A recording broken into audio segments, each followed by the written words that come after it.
Okay, let's start. Today we'll talk about chapter 8, and this is also the last chapter before we will have a test by the end of this month.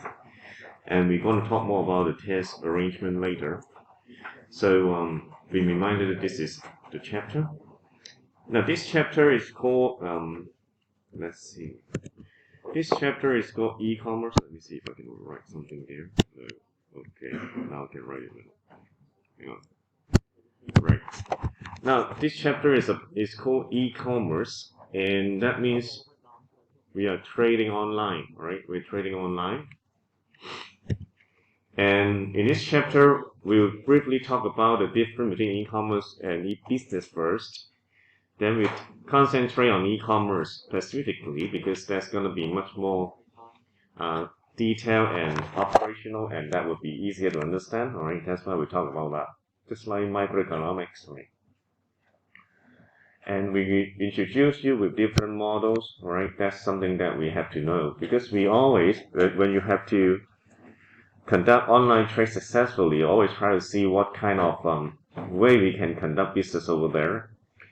And then by the end of the chapter, we take a look at some technological issue of e-commerce by taking a look at the supporting technology there and also the trend of e-commerce, which, as you all know, would probably be the mobile and voice trend. The mobile and voice trend is what we see, right, for e-commerce there actually. Okay, we always have a question asked is what is e-business, what is e-commerce? That's the question always asked by people. And when we say e-business, it is actually much more, we call it much more macro. Right? If you study economics, you probably have heard of a term called micro and macro. So this one is more micro. Right? So both are about online trade here. But when we say about e-business here, we more concentrate on the parties involving there than the big activities, right? All those stuff, right? So it's activity-based. Right, that's e-business. 電子商業啊，電子商業就係比較宏觀啲嘅 right？ 我哋話佢宏觀啲，咁啊講下涉及嘅團體啊嗰啲嘢咯，活動啊大圍啲嘅。Well, for e-commerce, it will be micro, as we say, 微觀啲 right? We really talk about the buy and sell of something online, the buy and sell. So it's very detailed happening. How the buy and sell do? How do they do in such a way that will be safe, secure, right? That's something that we more concerned when we talk about e-commerce. So commerce is a microwave, right? It's a micro look at online trade. You can put it that way. And therefore, you see, it's also part of e-business because if we assemble, if we gather a lot of e-commerce, online trade details together, we basically will see the phenomenon of online trade, and that phenomenon is e-business. Right? So that's normally have a relationship here. 所以如果你結集咗好多咧電子商貿啊，即係商貿其實就係即係好細微嗰啲買賣行動，結集咗之後咧就變咗一大個現象，嗰個現象其實就係電子商業啦，係咪？所以電子商係個現象 ，it's a phenomenon, as we put it that way. This chapter is about e-commerce, alright? It's not about e-business, so we are concerning about the details most of the time. When we say about online trade, basically, you buy and sell something, alright? That basically full stop, finished. You buy and sell product, service, basically is there. But still, we talk a lot about it, and we have a chapter there. Have you wondered why? Because e-commerce is not at all on buy and sell online only. A majority of the things here, take a look at what they are. Collaborating, communicating, gather intelligence, provide service, supplying, purchase, offering, support, publishing, disseminating. How can you conclude that, right? All those things here. They're not about buy and sell directly. What are they about?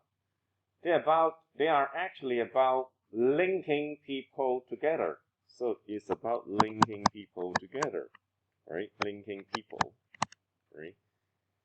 So a lot of the job of e-commerce is basically apart from buy and sales, is to link people together first. As long as we link people together in a very intact, complete, very smooth manner, buy and sell would come natural. And that's why you see collaborating is a kind of linking between different business partners. In our previous chapter, we mentioned the term extranet. That's the first attempt of linking of different business, right? Forming an alliances, right? Communicating with them, right? So talking to them is another linking, right? Exchanging messages, right? Gather business intelligence means you want to know more about the others, alright? So this is about the linking as well. This time you want to know about the others, right? Providing support, right? Service, so you're supporting the others, right? So it's linking, right? Or supplier providing with your patches, right? Then this time the supplier forces are influencing you, right? More or less all those things would trigger you or push you to start thinking about the 5 forces model we see. Can you still remember we have the 5 forces model? This e-commerce chapter actually is a continuation of the 5 forces model we learned in chapter 1, alright? So you find yourself have a lot of those influence found in it, alright? And supporting someone, alright? Disseminating means giving out information, giving out, spreading things. So it's another link. But this time maybe you do not demand any reply. You just give out something, right? Therefore, if people ask you about what is e-commerce, there's basically 2 things. Number 1, buy and sell something. Number 2, linking people together. And when we say linking people together, it's too broad. So specifically, you can say collaborating with the other company, communicating with them, as you see here, gather business intelligence and support, things like that. Okay. So I hope you get the idea about this page. The whole e-commerce chapter is basically concentrating on value chain. Right? Value chain is also from this person, Michael Porter. You seen that person named already in chapter 1, remember? Hang on. Yeah, sorry. Yeah, right here. For Michael Porter, remember when he talked about the 5 forces, he talked about the different strategies in business in general first, right? Now kind of recalling if you see whether you still remember something you have learned in chapter 1. They say in the market, if you want to conquer it, you have 3 ways to do it. You can do it by cost leadership, overall cost leadership. You can do it by differentiation. You can do it by focus, right? 3 ways to do it. And so, figuring out how you can choose among all those strategies, you have to know the market, for which Michael Porter say is the industry. And that's why he gives you the 5 forces model, right? Remember the 5 forces model? 5 forces model is to look at the market, actually. It helps you to analyze the market and see how difficult the market is, so you have a better chance to conquer it, right? Once you use the 5 forces model, just like your lens, right, the spectacle, you put on the 5 forces and look at the world, right?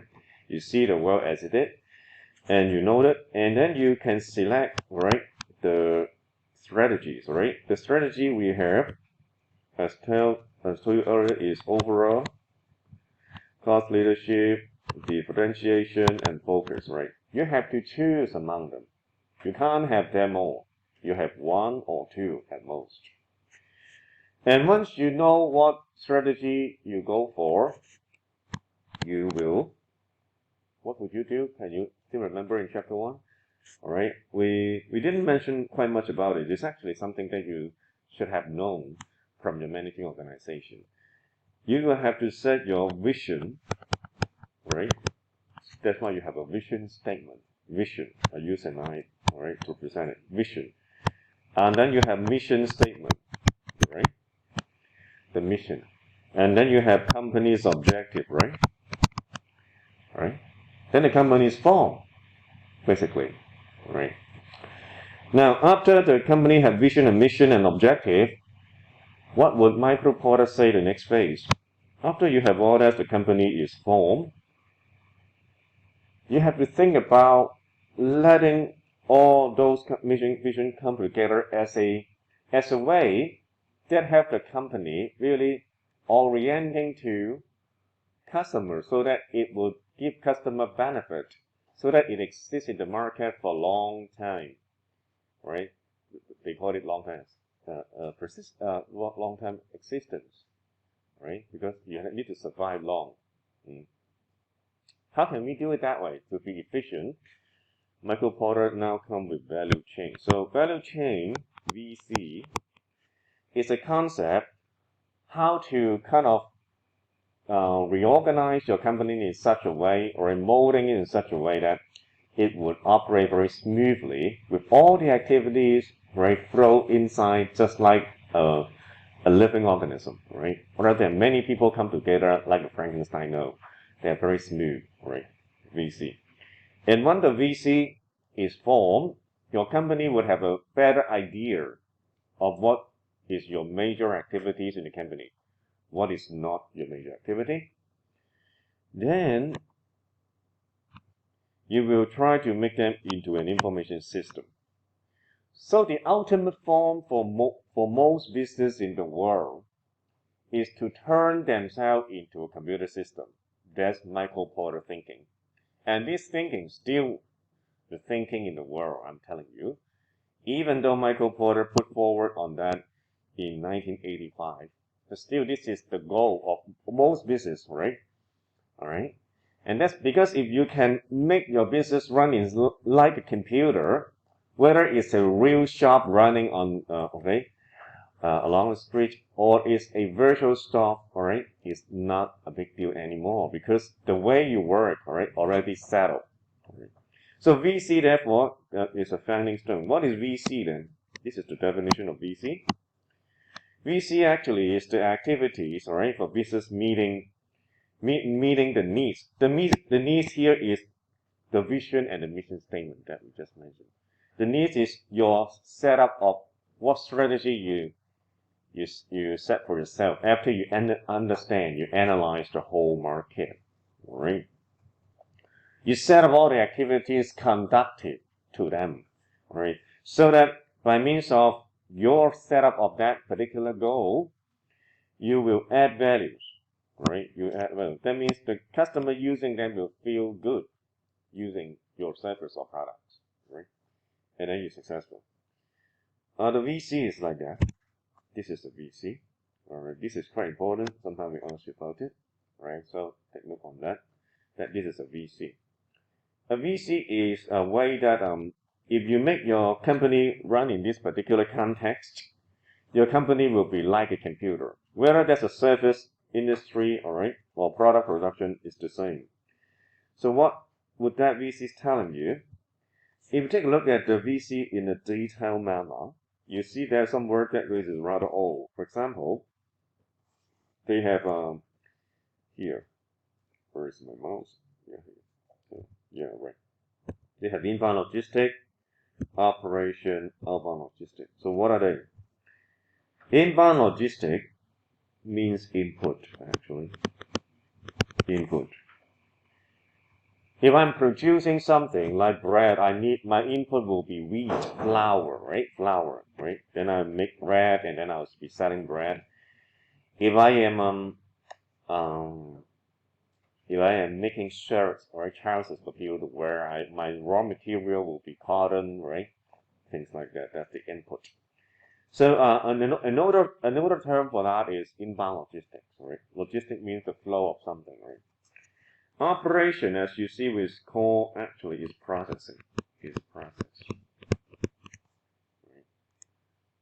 Okay, you have a lot of flour import to your business, and then you put the flour together in dough, and then you bake them, and then you have bread selling in the morning. Right? That's the process of you. HKCC is not providing any stuff that you can hold. It's actually provide education service. So the input for HKCC is a building, facilities, is the staff supporting you. And the process of HKCC is they would organize all those things into a package as a program that you're now enrolled in. It's a class, right? Organizing in that way, right? If you're a hotel, your input will be people, maybe material to support people live in a good, happy manner. And then your process is you bundle them together as a room package, selling to people, right? That's the process. Process means putting things together, assembling them, right? And once you've done the assembling process, you will, sorry, just kind of and you will have the output. So output will normally be your product, right? If you produce something, if this is the bread, you have the bread to sell, right, in the morning. If this is shirt, then you have a part of shirt, or trousers, or watches. If this is service industry, your product would be your plan selling to people, right? Normally, hotel will be the plan, mobile phone will be the plan, right? When people subscribe to your plan, sign a contract with you, then you have the product launch. The old term for product would be outbound logistics. So what is this? This is actually the company major value for the customer. This is your value, right? Well, I come to that company because they can provide me with a t-shirt, or shirt, or trousers, or sneaker, right? Shoes, bread, right? Or I go to that company because they will offer me with a shelter, with a room service, with a tour, right? To enjoy things like that, right? But with all those input, process, output, customer in the world doesn't know it. You have to tell them, educate them, remember? And that's why we have marketing. Remember marketing? Marketing is to tell the world, to educate the world. Oh, I have some product here. I have a watch here. I have a mouse here. I have a mobile phone here to sell, right? You're going to be needing that because you need to communicate things like that. To line your needs with the product. So to kind of push you, lure you into using it. All right? That's what marketing is doing all the time. Sales different from marketing. Marketing is education. Well, I may have an exhibition of car. You just ran by, you find the exhibition is real great, but you may have no interest on that at all because you don't find yourself need a car. Right? So when will you buy the car? Maybe some of the pushing for you would make you buy the car. For example, I would say, okay, you buy one car, you have another car free of charge. Buy one, get one free, right? That's sales. So sales is making use of our greed, Greed, greed, 貪心, to buy something. Normally, if this is not playing there, transaction will not happen, all right? If you tell me something and want me to buy it, very difficult. People will put money on the table and buy it from you. But if you give them some initiative, some greed, right? Or if you buy this one, you have another package that will give you free as a bundle. Wow, you find, okay, maybe you attracted by the bundle, something like that, or you think, oh, I just put some money and then I have two things. You find yourself have an advantage, then you buy it. There's sales. Right? So, with marketing teaching the customer, with sales kind of attracting, lure them into buying, basically, they should be buying. Right? But when you buy something, when you bought something, afterwards, you're going to regret. That's always happening. Oh, I just bought a mobile phone and later I regret buying it because it doesn't seem so good using as I suppose it to be. We call this kind of things post-decisional regret. 即係買完嘢咧，通常啲人咧都會後悔嘅，因為嗰陣時理性翻啦，俾人哋氹咗去買咗隻啫。咁點咧？咁咁佢越多後悔咧，下次就唔買㗎咯。When people have regret, they will not buy the next time. So you have to stop them from thinking this way. How can we convince people from thinking about something negative? Service come to play. Maybe you have to phone them up from time to time, ask them about their opinion, and kind of help them or listen to their complaint or grudges about your product. And they think, oh, this company is really caring. So next time maybe they buy from you again. And that's why it's a package. You sell some people something, you want them to come back to you on a regular basis. Alright? So you call them up on a regular basis, which on the one hand update them with your new product service, on the other hand ask them about the opinion so they feedback on your product, you improve them. So the next time you produce the same product service, it will be much more customized to the customer. Alright? So all those things here, as you see, from here there, it's actually conducive to customer. Alright? And that's what we say consumerism in the 21st century, right? And in the 20th century, right? 呢個就係20世紀成日話消費者主義就係咁啦。It's everything in the business you are orienting to customer. When the customer say yes about something, you normally will go for it because you want to buy, you want to create something that suits them, make them happy, right? And this is also the value, right? This is also the value you're giving to the customer.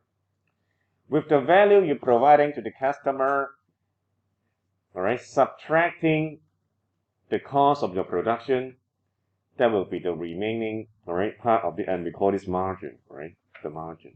So the margin is a difference between the value of you in customer eyes. For example, customers is thinking about the mouse you produce, they are willing to pay about $500 buying this one, alright? But the production cost for this one is only $200, so the margin will be $300. 譬如呢隻 mouse 可能個客咧容易用5嚿水嚟買喎，咁原來咧製造呢隻嘢都係2嚿水啫，咁個 margin 咧就係300蚊啦。Okay, so this is the margin. All right. Now we call this one the primary activity. Right, primary activities of the value chain. Well, primary is really crap. Okay, maybe I should write it better. Yeah, translate it roughly. Primary. Primary. 主幹活動啊，呢個就係 From inbound logistics to operation of outbound logistics to marketing and sales and service. So if you have to remember them, you think about inbound logistics, operating outbound logistics as the company production. This part here, we normally say this part production. Production is this part. 生產啊，生產就係 inbound logistics 加 operation 加 outbound logistics 加 outbound logistics. Production can be product. Production can be service. Remember, right? In Hong Kong, we don't have much product produced. Most of the things in the world is produced in China, right? But we have a lot of service. We package a lot of things together in such a way that you think this is new, but it is not new, right? Then you teach the people a new way of thinking about the service you're providing. That's marketing. Marketing is give people idea. This is idea on how to do something, right? This is the idea. Marketing 咧就俾啲意念你點樣睇你而家嘅樣嘢 ，OK？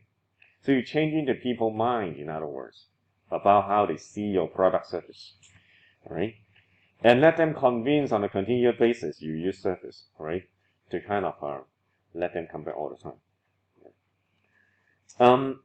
Well, but for company, it's not only all those things that let them run smoothly.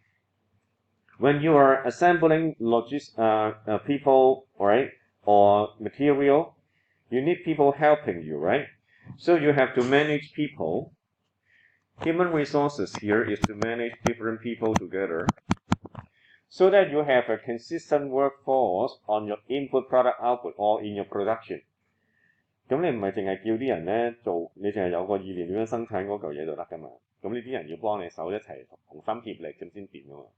所以你需要人事管理啦，召集啲人啦，咁啲人先至去 In human resources, you make the people produce for you work like a team with synergy, right? Something we mentioned in managing organization, right? So you have a good company culture, good company working environment. And of course, you want people to communicate better. That's why you have IT, right? So technology development is you use IT, helping them to communicate, to work better, right? And you also need to keep track on the thing move in and move out. So procurement. Procurement is basically logistic. You move something in, you move something out.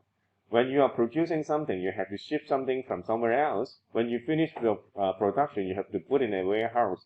That's all about procurement. And of course, the whole company have some administrative staff. They need to do for your company accounting, right? And also finance, right?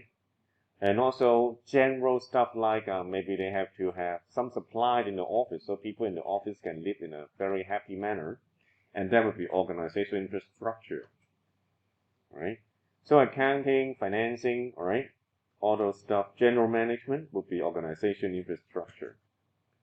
咁所以你間公司你又見到啦，除咗佢即係有一啲主幹嘅生產活動之外咧，咁佢要啲人咧嚟管得好啲啦，咁佢哋可以齊心協力做嘢。有啲 I.T. 幫下手啦，溝通良好啲啦，咁佢哋咧就係即係緊緻點嘅工作。物料嘅輸出輸入咧有啲記錄啦procurement 幫你手做呢件事。跟住咧就成間公司咧可能都會有一啲帳目要處理啊，或者一啲投資啊，係咪啊？或者間公司啊可能咧平時運作咧都有一啲日用品要買㗎嘛，咁係 organization infrastructure 做嘅。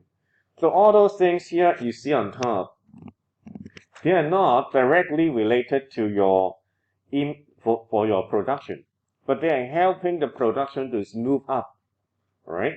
So that the production can concentrate, right, in a better way, and that's why we call that secondary activities. All right, secondary activities. Don't underestimate secondary activities. Because in Hong Kong, we see a lot of people work in secondary activities industry. For example, accounting, right? This is a major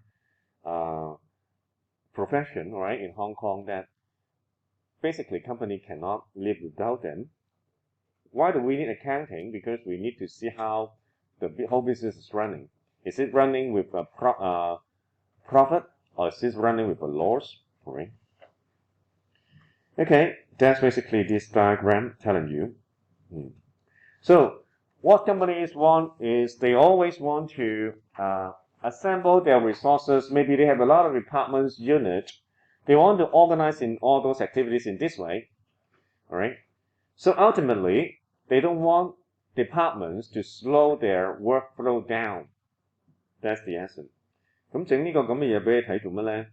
因為無論間公司有咩部門都好咧。佢都希望咧啲人咧可以咧就跟住呢個圖畫咁樣咧就理順咗間公司入邊嗰啲工作流程。咁就算有部門咧都唔會阻住呢啲事幹嘅運作，咁就最好啦。And the customer is not seeing your company with different departments. They're seeing the company as this, right? As this one. Right? And that's what is very valuable for company to adopt this view of themselves. And that's why Michael Porter's value chain would be their key point of self-improvement. Now, if you understand this, sometimes people call it supporting, right? Supporting activities also. Because in our textbook, we call it supporting. So maybe I cross out this one. Some books call secondary, right? In our textbook, it's called support, right? Then I call it supporting. Supporting here. So this page is actually repeating something I just mentioned. If you want some of the words explained here, you see them more here, right? Okay, so nothing special about the page if you understand this. Alright, so how's internet? Internet is actually a way to speed up value chain, alright? A way to speed up value chain. It lets speed and accuracy increase between between this different party actually in the business, alright? So if you can still remember, e-commerce is buy and sell plus links. So internet is the link. It's a very accurate link to hold people up together, right? And it's also very cheap, very low cost, right? That's why it's very attractive. By means of that, we can have a better value chain integration. Remember, we want to implement the value chain, but how can it be implemented so that it can be cheap, right? Cheap means low price, right? It's not low in quality. It can be fast, right? It can be accurate. Internet becomes a very important and helpful medium, right?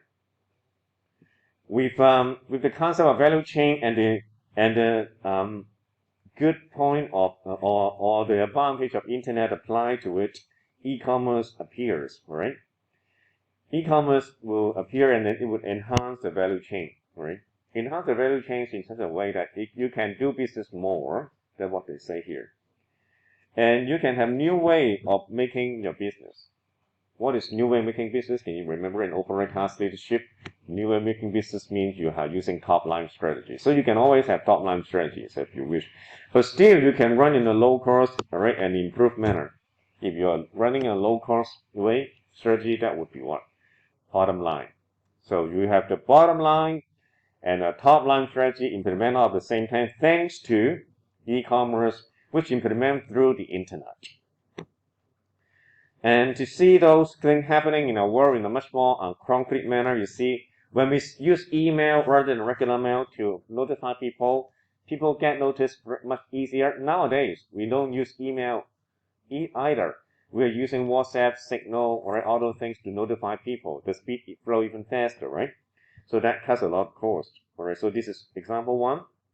Example two is we sell people through the web, all right? That would let your business run 24 hours, 7 days a week. So it's nearly non-stop, right?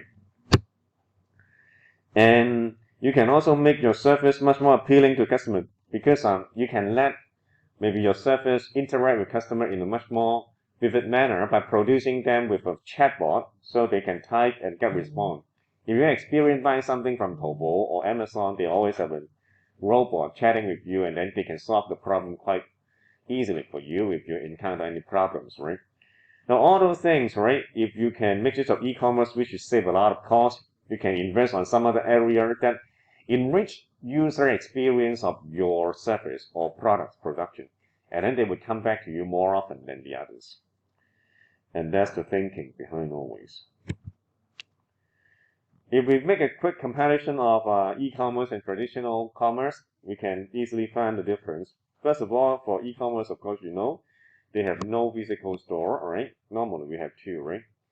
All right. Then we have two ways of conducting e-commerce, right? Way number one, way number two is as a pure no physical store, all right, area. Do we have shop like that with no real shop, all right? I can think of a bookshop I think in Hong Kong, right? No, it's in Taiwan. It's called it's selling book ch8. I don't know whether you buy from that at all. I don't find any real store, right, of that in Hong Kong. Maybe they have some in Taiwan. I don't know, right? ch8 來好似something like that. Yeah. That's a no physical store thing, right? ch8 Mall, I think, is also can be regarded as no physical store as a startup. But now ch8 Mall has also the real shop that you can go and visit, right? So for the case of ch8 Mall, originally is the pure online things. Now it has a website or apps together with a real store. We call this kind of mall click and bricks. Click and bricks mean you have an app and you have also a real store. We have a lot of business in the world like that. Supermarket that run, right? Welcome Supermarket, Park and Shop, they are all click and bricks, right? Amazon, Taobao, right? They are no physical store, right? But they are very big and very successful e-commerce business, right? Or Tmall, right? So the click and brick is a mixed model of the traditional and the online way to do business with the customer. And people normally will be much happier with that, right? Normally. So if you are no physical store, you have to think a way to please customer. In computer making, if you buy a computer, what brand do we have? Apart from the brand that we can get from the store, like HP, Lenovo, right, or Asus, right? There's also one very well-known brand. I don't know whether you used it before or heard of it before, called Dell, D-E-L-L, Dell Computer. Dell Computer actually has no physical store. It only have a phone number for you to dial. You dial and then you will be reaching people in Australia. And once they get your phone, they will just go to maybe Southeast Asia like Vietnam, Malaysia to get the product, and then they will assemble the machine for you. And then they provide you a very good service similar to HP, and that's why it's very successful. In some way, that Dell computer is like a golden computer arcade service. 戴爾電腦啦係其中一個咧冇 physical store 啦，咁你打個電話就去咗澳洲啦，跟住就幫你咧喺東南亞度揾啲組件冚部嘢俾你啦，同黃金機冇乜分別㗎。Alright， 但係佢哋佢有啲服務嘅，啲服務咧就同 HP 啊、Lenovo 好似嘅，咁佢係成功嘅喎，佢係冇街鋪嘅。咁而家好難揾到啲 no physical store， 尤其是香港，咁又變翻難啲。And if we use a diagram, use a chart to see the difference between traditional commerce and e-commerce, you see that traditional commerce, most of the time, would be paper-oriented. So all those things here has a lot of paper, right? Because that's the way people would have more confidence on, and they would find it less likely, right, that people will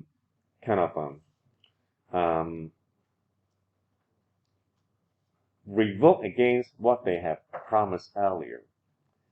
咁傳統商業咧都會用好多紙張嘅，咁紙張因為咧佢就怕啲人咧講完啲嘢反口啊 revoke 咁啊整好鬼死多紙咧，咁你就冇得反口嘛。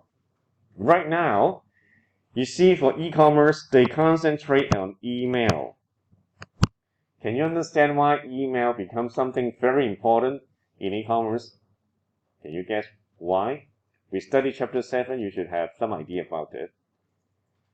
Can you remember what is the oldest surface of internet?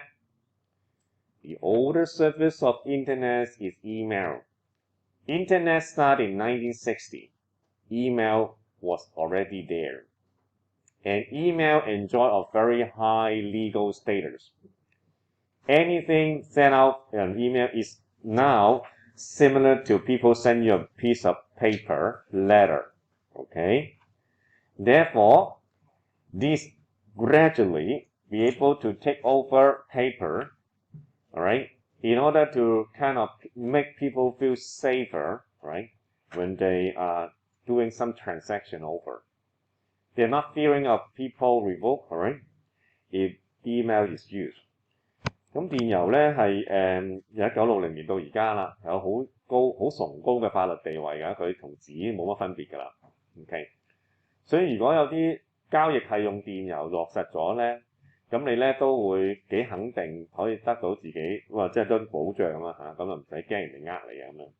所以好似 e-commerce 咧，無論佢用咩都好啦，可能好快買完啲嘢啦，但係佢都好中意 send 一個電郵俾你咧。好似收據咁樣，等你有個安心嘅，好似俾張紙咁嚟。Okay? So this is the major thing. You can concentrate on the details of product, alright? That would be from flyers to website. That's the change. You see, this one for communication, instead of calling people, you email them. Now, email would be even stronger communication channel in this particular manner. For product availability, you're checking, see if the product's there. People use letters. That is paper, all right, and calls to confirm.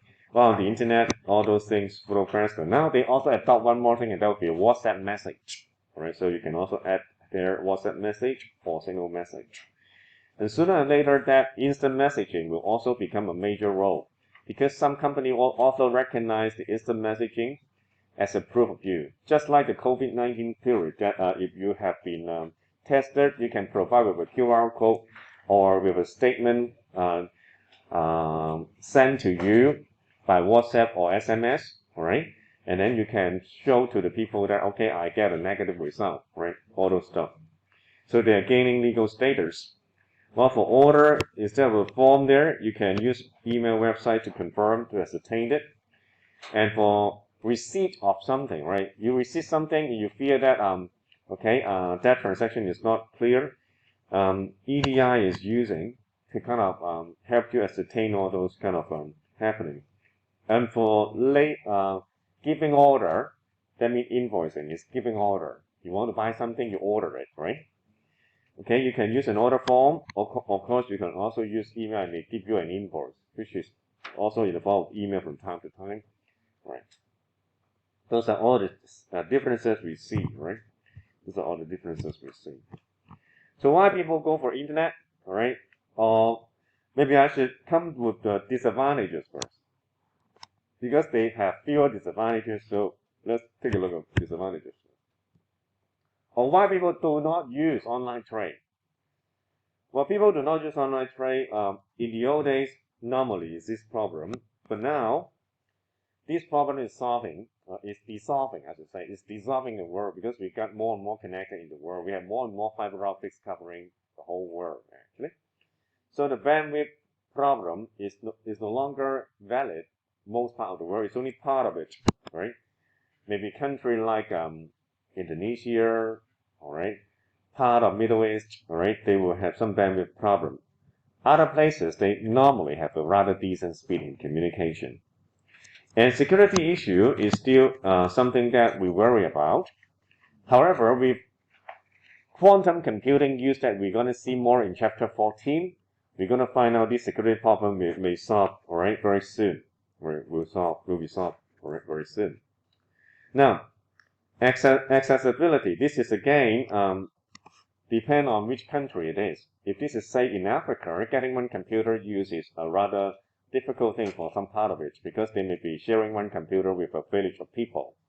Right? That's true. So the accessibility will be really low. Right?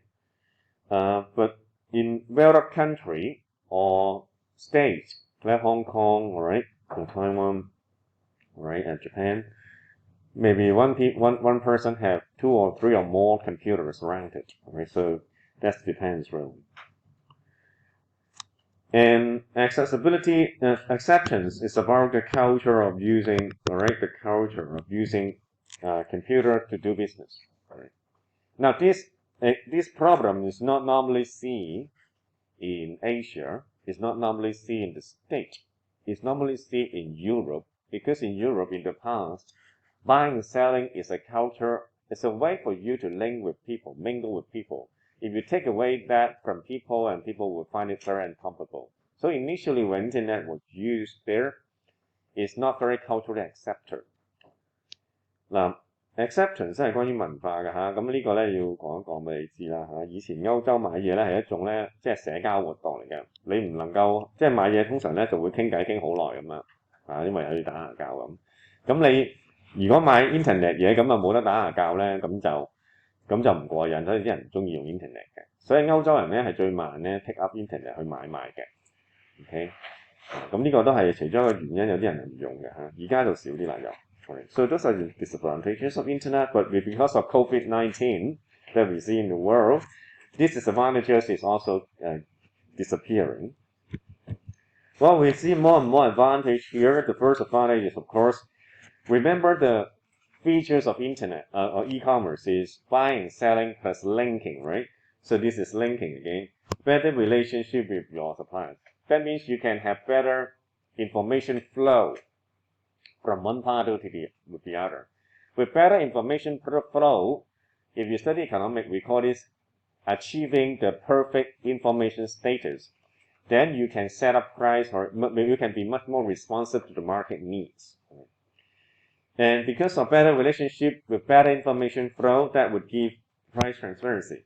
That means you know the price of the others selling the same thing as yours in the market much easier. So you can readjust yourself to suit, right, the market. And also, you can do business 24 hours, 7 days a week, all right? And you can also expand with more new customer, right? And when you are doing business over the net, you'll have a lower operation cost because you don't have to let someone look after the web all the time. You just let them sit there and people will visit it, right? You just have to kind of let the search engine be pointing to you all the time, right? So you can concentrate your business running costs into improving your attention to customer. Because as you see here, in value chain, whoever can do more about service, right? They can retain people more. They will be able to make more money out of their e-business. Therefore, you see here, if we can improve customer involvement in service, I'll be able to retain them more, and then they will have a more likelihood to buy from me. Because people, once they establish a habit, right, or a confidence in you, they will always come back for you for the service they used earlier, right? This is also true. And the e-commerce is offering flexibility, especially during the time of COVID, right? And if you're doing online trading, your customer is no longer local people. Sometimes you also obtain orders from overseas people, right? Because on the internet, local and overseas seems to be quite virtual, and that's why you can increase customer quite a lot. And you can partner with more people, right? If you're just producing something from local supplier, with the expansion of your business around the globe, you may source out more supply, right? And that's why you can cut the cost of your dependence, right, on a particular supplier. Then you can also lower your business running further. And also return on investment. If you study financial accounting, we call it ROI, right? ROI. What is return on investment? Can you remember the formula? Return on investment, all right, is about the percent you can get, right? With internet, definitely your return on investments from time to time will be more than you're running a real shop because you don't have a real shop of rent, overheads to pay for, right? So normally running an internet transaction would be quite cheap, all right? Take for example, you go to the bank, for example, you just get some money from them. That transaction cost that they have to arrange a lady or a man there and then help you to get the money out is about $20, 20 Hong Kong dollar for one transaction. No matter how simple it is, maybe you just check your book, passport, that's all. 你喺銀行做乜都好啦你去咗櫃睇一次，總之佢接待你一次咧，無論你做乜嘢都好啦，都起碼最低限度要用20蚊嚟到滿足你嘅要求。But if they can make you to go to the cyber banking there and do the safe transfer, whatever there, one time, their cost is only 2 cents. 2個仙咧，如果你係叫你去 cyber bank 咧，你就2個仙就搞掂咗你嗰個需要，可能係攞錢啦，可能係查下數咁樣。Okay? So you see, the cost reduced significantly. That's why you see we have fewer and fewer branches of the bank, and they are pushing more and more in the online mode, right? Because if more and more people do use the bank service by means of the cyber way, right? Then the way they run the business is still the same, but the cost they're running it decreased substantially, and that makes their return on investment a lot higher. That's the way we calculate it. And what's more, as we said earlier, if you run business in a lower cost manner, you have more money to spend, and that's why you can have more personalized service and customization profile. 如果你咧可以減低你嘅營運成本多啲啦，甚至乎成間機構去咗網絡啊，咁你咪有多啲錢啊嚟到去整到自己啲產品更加貼近個客戶咯，咁你咪再賺多啲錢。Alright. So ultimately, you know the e-commerce advantages is actually this one, reducing all costs, I should say, all costs that you have in business administration or transactions also, right? And that's why it's very attractive for people who are using it in the real world. Okay, how to do business and online that we can consider good is something that we're going to talk about right after the break. So let's stop here first.